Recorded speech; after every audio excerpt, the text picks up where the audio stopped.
1부에 이어서 2부 시작하겠습니다. 다행히 부러진 곳은 없으니 그나마 고마울 뿐 다시 이게 아닌데 하는 생각이 들었습니다. 하지만 어쩌랴 아픈 몸으로 다른 오토바이를 타고 원을 그리며 연습장을 도니 시간이 감에 따라 클러치와 브레이크 등이 조금은 감이 오는 것을 느끼는 가운데 그날의 연습이 끝났습니다. 강사가 처음 헤매는 사람이 나중에는 더 잘하는 경우도 있다는 위로 반 비꼰 반의 말을 하였습니다. 어쩐지 바보가 된 느낌이었습니다. 몸과 이륜이 따로 논 첫날의 연습 소감은 생노가다보다 더 힘든 중노동이었다는 것입니다. 참고로 이륜 시험은 굴절, S자, 협로, 장애물 4개의 코스로 구성이 되어 있는데 굴절이 난이도에 있어서 제일 어려운 코스입니다. 14일 교육 둘째 날에는 정식으로 코스에서 연습을 하였습니다. 첫날처럼 한번 쓰러지긴 했지만 이륜도 별로 손상이 없었고 내 몸도 성했습니다. 이날 3시간을 연습하고 나니 장애물 코스는 나름대로 자신감을 가질 수 있었습니다. 17일 교육 셋째 날, 이날은 쓰러지는 일 없이 무사히 연습을 마칠 수 있었고 더불어 S자 코스에 대한 자신감을 가지게 되었습니다.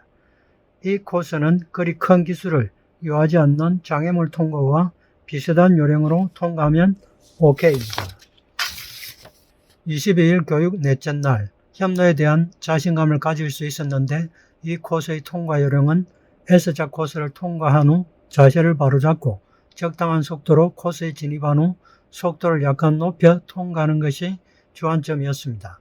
아마 이륜의 성격상 가속이 붙으면 흔들림 없이 바로 서서 나아가는 성질에 따른 요령인 것 같았습니다. 24일 교육 마지막 날, 시험을 하루 앞두고 가장 어려운 코스인 굴절 연습을 집중적으로 하였는데 연습 후 상당한 자신감을 가질 수 있었습니다. 모의 시험에서도 3번에 3번 모두 합격이었습니다. 되었다 싶었습니다. 그리고 시험을 하루 앞두었으니 되어야 되는 게 당연한 일이라는 생각이 들었습니다. 이 코스의 생긴 모양은 절만자의 한 쪼가리를 연상하면 되는데 통과 요령은 천천히 왼쪽 가장자리를 진입하여 오른쪽 직각 방향으로 방향 전환한 후 다시 오른쪽 가장자리에 바짝 붙어서 왼쪽으로 방향 전환한 후 나오는 것으로 폭이 약 80cm인 코스 안에서 방향 전환을 해야 하므로 약간의 흔들림에도 여지없이 탈락의 고배를 마시게 하는 마이 코스인데 탈락자의 95%가 이 코스의 희생자입니다. 어떤 면허시험이든 기능시험은 그날의 몸 상태나 주변 여건, 그날의 운동이 당락의 상당한 부분을 차지하기 때문에 숙달된 사람도 100% 합격을 확신하지 못하는 상태에서 시험에 임하게 되니 그만큼 긴장감은 크다고 하겠습니다. 밤에는 그리 깊은 잠을 이루지 못했습니다. 드디어 대망의 기능시험날 7시 45분에 시험장에 도착해보니 벌써 2사람이 연습 중. 얼마 후 교대를 하여 실전을 앞둔 마지막 연습. 그런데 이게 웬일인가? 어제까지만 해도 90% 이상 합격을 자신했었는데 긴장한 탓인지 굴절에서 계속 이탈하는 듯한 기분이 들었습니다. 다시 정신을 바짝 차리고 코스를 몇 바퀴 돌고 나니 그래도 많이 좋아진 듯 느껴졌습니다. 같이 시험을 보는 사람들이 모두 6명이었는데 이미 125cc로 단련된 사람들이라 나와는 품새가 달랐습니다. 9시 시험이 시작되었습니다. 1번 합격, 2번 합격, 3, 4, 5번 합격, 드디어 차례가 왔습니다. 지난 보름간의 노력의 결실 여부가 단 1분 만에 결정되는 순간이 온 것입니다. 떨어지면 13만원 정도의 추가 비용과 5시간 보충 교육 등 탈락의 스트레스와 함께 적지 않은 대가를 지불해야 할 것입니다. 실전에 앞서 워밍업을 위한 연습 1회, 굴절에서 문제가 있음을 감지하면서 돌아오니 시험관도 불안한 느낌을 가졌는지 한 바퀴 더 연습을 하라고 마이크로 지시를 합니다. 다시 두 번째 연습 진입. 여전히 굴절 코스에 대한 불안감이 밀려왔습니다. 하지만 이제는 피할 수 없는 결전의 순간 온 정신을 집중하여 출발. 굴절 코스에 진입 약 1초의 시간이 흘렀을까. 아차하는 순간에 마이크에서 탈선입니다라는 멘트가 흘러나왔습니다. 합격점이 90점 이상이니 한 번 실수에 10점 감점, 한 번만 더 실수하면 탈락.